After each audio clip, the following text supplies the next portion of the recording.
of judicial review beyond the question of competence, questions that are political in nature, and the use of power under 356 to make changes that may be irreversible, and finally, the violation of basic structure. A very short submission in each of these headings.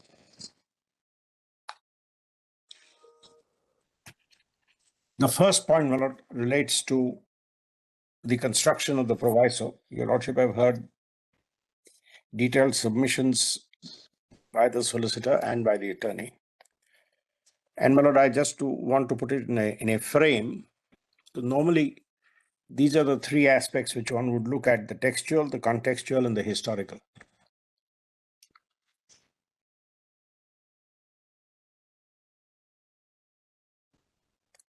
We have, my lord, and the solicitor read it out to your lordship. The author of the provision and the list of dates given by the solicitor sets out in detail the confabulations, including differences of opinion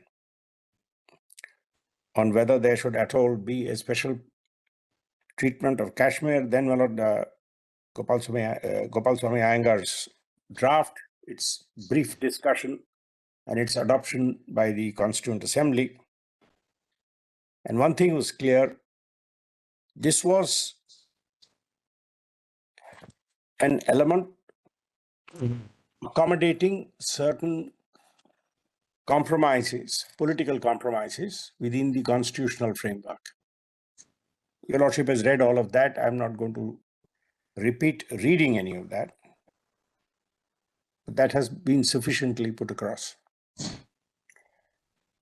And it now stands as it does. And its words have to be given their plain meaning. So, my lord, the first thing your lordship would do in my respectful submission is the textual bit. Now, in the textual bit,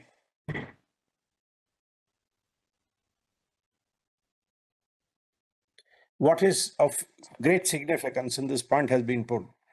If the idea was that the president could act only to give effect to a recommendation of the Constituent Assembly, then that would have been made the precondition for exercise of power.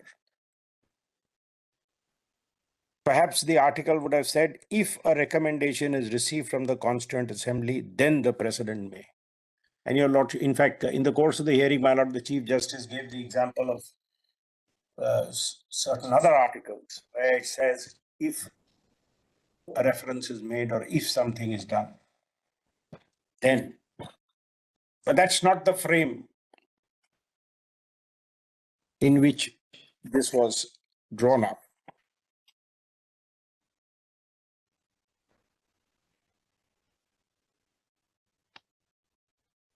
One of the articles, my lord, of that kind is 249. Merchants are very familiar with that. It starts by saying, if the Council of States has declared by resolution, then it shall be lawful to make laws.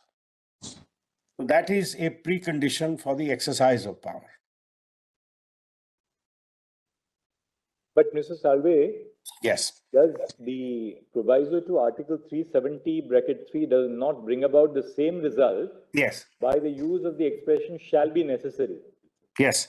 So, my lord, shall be necessary here must then be subject to the principle that if there is a Constituent Assembly, then it's first of all, the word is recommendation, not concurrence. And secondly, that becomes necessary because if there is a Constituent Assembly, then you cannot act in vacuo.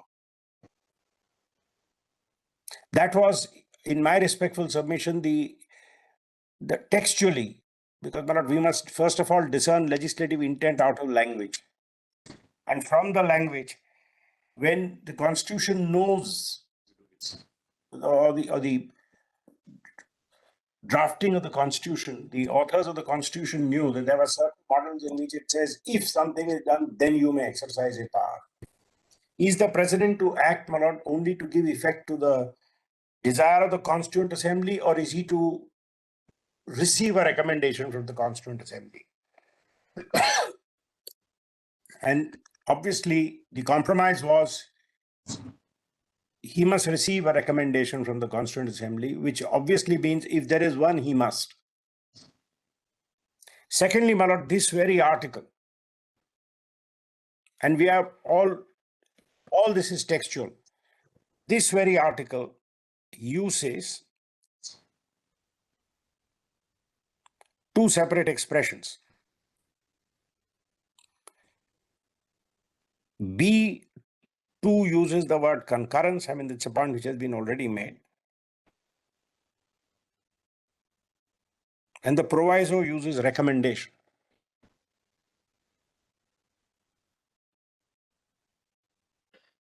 Now, if, my lord, one had put concurrence here, the argument would still remain, but it would have been a much stronger place for the Constituent Assembly.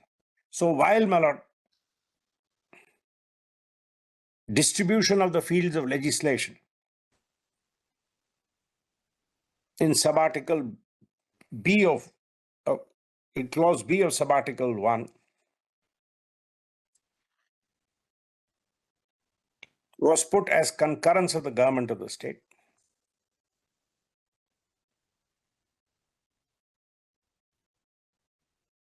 At the same time, subarticle 3 used the word recommendation. It's not an amendment, it's not this.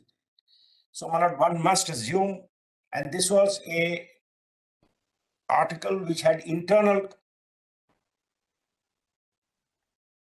dissensions and differences, and it was very carefully crafted between the within the committee and within the assembly.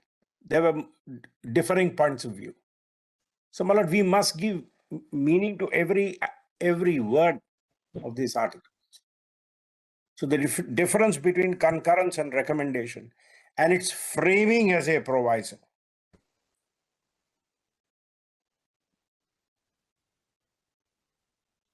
At two places, again, subarticle 2 says, if the concurrence.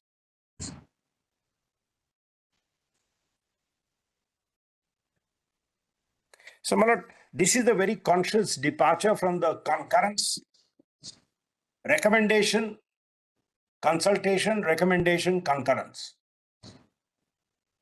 One would perhaps say the difference is, if you fail to consult, it is not fatal. If you fail to obtain a recommendation, if a recommendation is necessary, it is of more serious consequence. Would it be fatal? I don't know. Concurrence, obviously, because concurrence, then your power gets hedged in.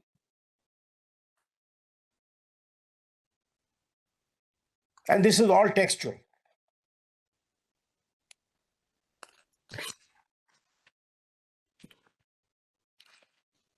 So, Mr. Salve, there is one countervailing consideration Yes, which yes. we possibly may have to bear in mind. Yes. That where a change in the distribution of legislative power was envisaged, Yes. the provisions spoke of concurrence, Yes. except in the area which was covered by the instrument of accession. Yes, ma'am. The exercise of the power under the proviso to clause 3 brings about a complete abrogation of status. Correct, ma'am. Abrogation of 370. Yes. In which case, all the limitations which are even introduced by the earlier provisions of clause of Article 370 are lifted. Yes. Including the concurrence on the distribution of legislative power, Yes. consultation. Yes. Now, could it have been the intent that you require the concurrence for altering the distribution of legislative power or for altering any other provision of the Constitution, but for abrogating the article itself, nothing more than a mere recommendation is required? Which, my lord, drops me, I'm deeply obliged, my lord, which brings me to the second, the contextual. Power under the proviso is exercised, Yes. then there is no limitation at all. Absolutely. And that, my lord, brings me to B, the contextual. And in fact, that was the direct intent. And your lordship will see it from another point of view. There's another point of view. Till the arrangement is in place, unlike other states, where the Constitution sets out legislative powers in the 7th schedule in absolute terms. And you need a very elaborate mechanism to tinker with those 7th schedule. It has to be with 50% states voting, etc. Your lordship knows the difference. Here, there was a political agreement and the whole circumstances, including, as Mr. Anger spells out, the specter of the United Nations, which today is, of course, irrelevant, but at that time was very relevant, the problems in the state. So there was a agreement which is embodied in B, which has concurrence. But if this led to a situation which ultimately prevented the purpose of 370. The purpose of 370 was not to create a permanent divide in the constitution. There are lots of material has been shown to you. It was a phased integration.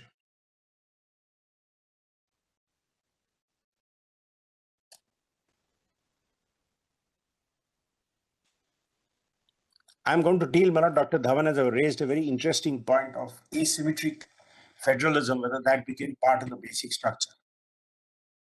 I'm going to deal it separately.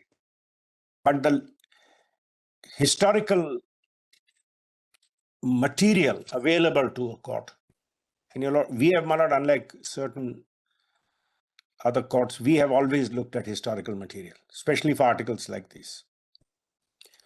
There was a safety valve in sub-article 3